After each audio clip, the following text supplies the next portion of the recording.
ओम श्री गुरु सत्ताय नमः। सभी को प्रणाम। परम पूज्य गुरुदेव ने जीवन निर्माण के सार सूत्रों को अति सरल शब्दों में समझाया है। उनके शब्द हमारी सब समस्याओं का समाधान करने में सक्षम हैं। हमें महामानव देव मानव बनाने में, आध्यात्मिकता की ऊंची भाव स्थिति में ले जाने में पूर्ण सक्षम हैं। बस पूरे हृदय से उनके शब्दों का पालन किया जाना चाहिए।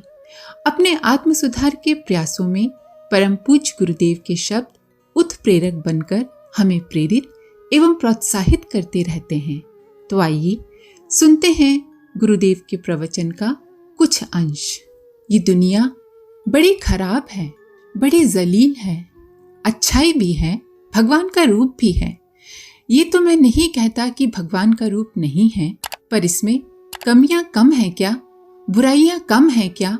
एक से एक दुष्ट, एक से एक बेईमान दुनिया में भरे पड़े हैं। तो क्या करें फिर? दूसरों से द्वेष करें? द्वेष करेंगे तो आप भी जल जाएंगे। ईर्ष्या करें, ईर्ष्या से भी आप जल जाएंगे। तो फिर प्रतिशोध, प्रतिशोध से भी आप जल जाएंगे। इन सब से आप सामने वाले का जितना नुकसान करेंगे, उससे ज्यादा अपना नुकसान कर लेंगे। एक तो दूसरे आदमी ने आपको नुकसान पहुंचाया, नंबर 1, और इसके बाद आपने फिर नई बीमारियां और शुरू कर ली। डाह की, ईर्ष्या की, प्रतिशोध की, घृणा की, ये सारी की सारी चीजों को आप बनाए रखेंगे तो आप जिएंगे कैसे बताइए? बाहर से भी पिसेंगे और भीतर से भी पिसेंगे तो आप मरेंगे नहीं। आप ऐसा मत कीजिए। आप क्या करें? आप बुराइयों को बर्दाश्त करें? नहीं, ये तो मैं नहीं कहता कि बुराइयों को बर्दाश्त करिए। आप बुराइयों से संघर्ष जरूर करिए, पर संघर्ष करने का एक और तरीका है। वो तरीका है जो कि डॉक्टर अख्तियार करता है। किसके लिए? मरीज के लिए। मरीज के रोगों को मार डालने की हर क्षण कोशिश करता है। रोग बचने न पाए, विषाणु बचने न पाए, रक्त का प्रदूषण बचने न पाए, लेकिन रोगी को नुकसान नहीं होना चाहिए। आप भी रोगी को नुकसान पहुंचाए बिना उसकी बुराइयों को दूर करने के लिए बराबर कोशिश करिए। जब आप किसी व्यक्ति विशेष को हानि पहुंचाने की बात सोचते हैं तो वो द्वेष हो जाता है, और जब आप उसके दोषों को, दुर्गुणों को, कमियों को दूर करने की बात सोचते हैं तब कोई दिक्कत नहीं है। तो आप ऐसे कीजिए ना, आप उसकी मदद करिए ताकि उसके दोष दूर हो सके और आपकी सहन शक्ति भी बढ़ेगी, आपके सद्गुणों में वृद्धि होगी और सामने वाले का भी भला होगा। विधेयात्मक चिंतन वो है जिससे कि आदमी देवता बन जाता है। खराब आदमी है, उसको हम अच्छा बनाएंगे, सज्जन बनाएंगे। आप ये क्यों नहीं सोचते? खराब आदमी है, उसको मार डालेंगे, उसकी हत्या कर डालेंगे, ये क्यों सोचते हैं? ये मत सोचिए। आप दृष्टिकोण को बदलिए। आपको एक और काम करना चाहिए। आपको आत्मनिर्भर होना चाहिए। अपने ऊपर डिपेंड होइए, दूसरों पर नहीं। इसके लिए क्या करें? बाहर के आदमियों से उम्मीदें मत कीजिए, मत विश्वास कीजिए। आप ये मानकर चलिए कि उन्नति करेंगे तो हम ही करेंगे। किसी आदमी से आप ये आशा लगाए बैठे हैं कि वो आदमी आपकी सहायता करेगा। क्यों वो आपकी सहायता करेगा? दूसरों का मुंह ताकने की बजाय आप अपनी सहायता खुद करिए। आस बिरानी जो करे जियत ही मर जाए, ये इतिहास की कहावत है।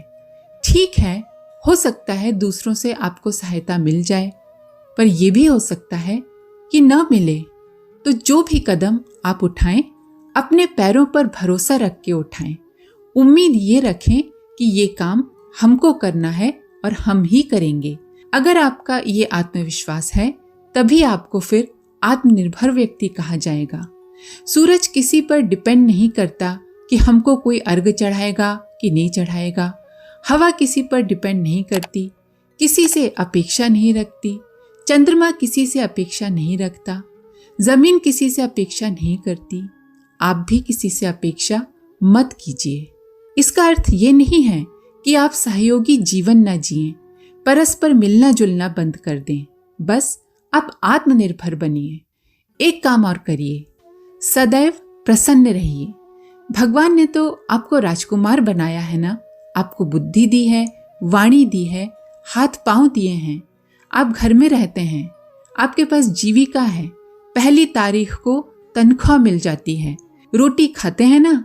दूसरे जानवरों को देखिए, उन बेचारों को ना कोई तनख्वाह है, ना कोई नौकरी है, ना कोई कपड़ा है, ना कोई बोलने का ढंग है। सबकी तुलना में आपको कितना कुछ मिला हुआ है। आप क्या इस पर खुशी नहीं मना सकते?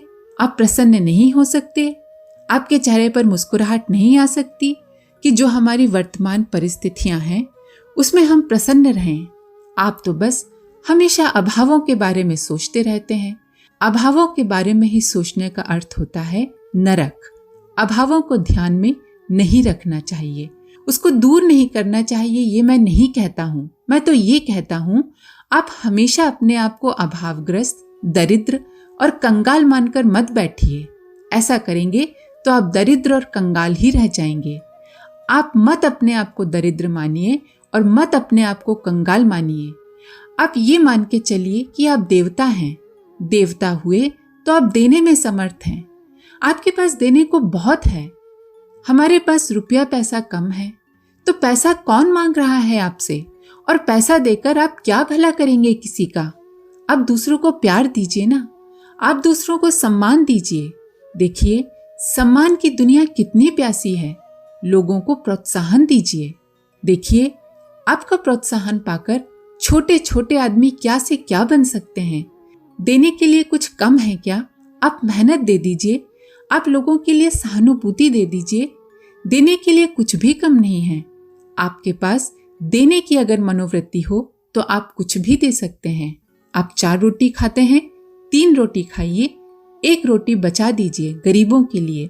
फिर आप देखेंगे किस तरीके से आपको शांति मिलती है और किस तरीके से आप प्रसन्नता के नजदीक चले आते हैं। भगवान का नाम प्रेम है। प्रेम आप भीतर पैदा कीजिए ना। जिस दिन आप प्रेम पैदा करेंगे उस दिन आपके मन में से एक ही उमंग और ऐसी हिलोरे उत्पन्न होगी कि हमको कैसे दूसरों की सहायता करनी चाहिए। जब दूसरों की सहायता करने के लिए इच्छा करेंगे तो फिर आपको अपने खर्चों में कटौती करनी पड़ेगी। फिर साधु और ब्राह्मण का जीवन जीना पड़ेगा। ब्राह्मण किफायत सार को कहते हैं, मित व्ययी को कहते हैं, अपरिग्रही को कहते हैं, स्वल्प संतोषी को कहते हैं। आप ब्राह्मण बनिए और भूदेव पृथ्वी के देवताओं में अपने नाम को लगा लीजिए, अपने नाम को शामिल करा लीजिए। और संत किसे कहते हैं? परोपकारियों को कहते हैं, लोक हित में लगे हुए व्यक्तियों को कहते हैं। सत प्रवृत्तियों में अपने आप को खपा देने वाले को संत कहते हैं।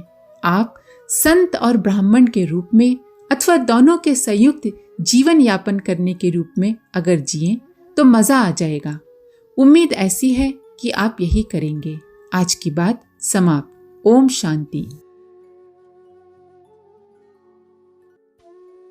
हमारे YouTube चैनल को सब्सक्राइब करें और बेल आइकन को दबाकर ऑल पर क्लिक करें ताकि आने वाले सभी वीडियोस की नोटिफिकेशन आपको मिलती रहे।